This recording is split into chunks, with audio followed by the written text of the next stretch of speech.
Ay, naku, sinabi mo. Diba? Ang Ako hirap. nga, lagi na akong nahihilo eh.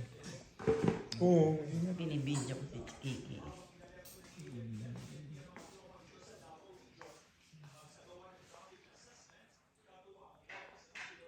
Ito nga ngayon, lumalabo rin mata ko eh. Ito, di ba? Ito, nakatira ko na. Sabi nga, meron na naman, nagsisimula na rin po ako. Okay? Bisa na rin ako Ayun, sa wala. pagkain. Ayun, saan ba? Sa pagdadrive at sa salamin ako. Pagbasa, hindi. Pero ngayon, okay, ngayon, maliliit na, hirap na rin ako. Kapapagawa ko na ng salamin. Oo, baka may depende yung matama. Kada drive yan eh.